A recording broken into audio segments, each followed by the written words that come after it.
कुछ घर सिर्फ रहने के लिए नहीं होते, कुछ घर भूखे होते हैं, किसी के लिए, किसी के बलिदान के लिए।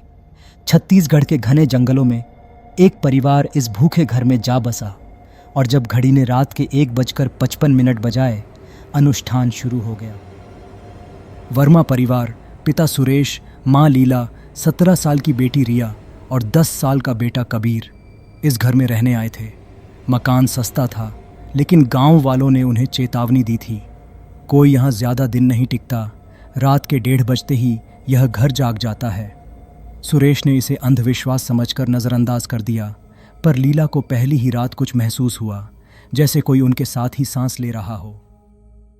उस रात ठीक रात के 1:55 पर रिया की नींद खुली। उसका दिल जोर जोर से धड़क रहा था।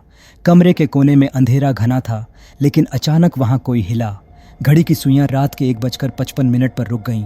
फिर दरवाजे के बाहर किसी के चलने की आवाज़ आई। कमरा अचानक ठंडा हो गया। फिर कबीर अपने बिस्तर पर नहीं था। रिया डर के मारे चीखी। कबीर गलियारे में खड़ा था, आंखें बड़ी बड़ी, दीवार पर कुछ लिख रहा था, खून से अनुष्ठान। रिया की चीख से सुरेश और लीला जाग गए। कबीर बेहोश होकर गिर पड़ा। अगली सुबह लीला ने अटारी में 1970 की कुछ तस्वीरें खोजीं। एक तस्वीर में वही बंगला था जिसमें एक परिवार खड़ा था, लेकिन उनके पीछे खिड़की में एक काली परछाई थी। उस रात के 1:55 से पहले ही सुरेश ने हर दरवाजे और खिड़की को बंद कर दिया, लेकिन जैसे ही घड़ी ने रात के 1:55 बजाया, दीवारों से कान फाड़ देने वाली चीखें आने लगीं। फिर घर की सारी लाइटें बंद हो गईं। किसी ने सुरेश के कान में फुसफुसाया, तुम बहुत देर से यहाँ हो, अब समय पूरा हो चुका है।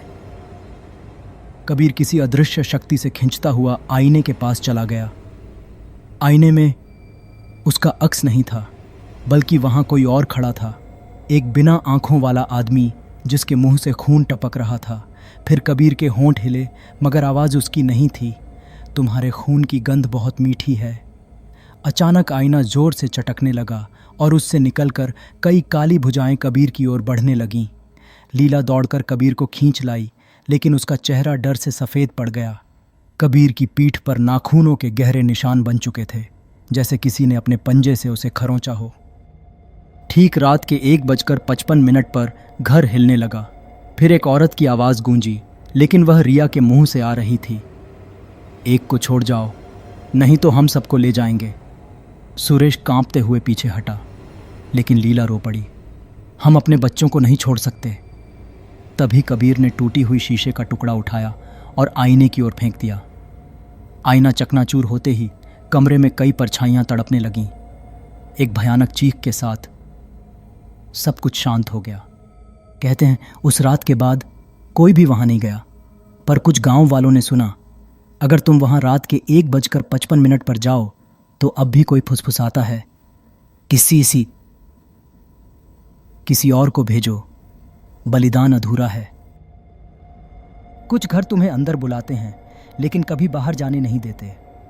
अगली बार जब तुम किसी सुनसान जगह पर जाओ, घड़ी की ओर देखना और प्रार्थना करना कि रात के 1:55 ना हो।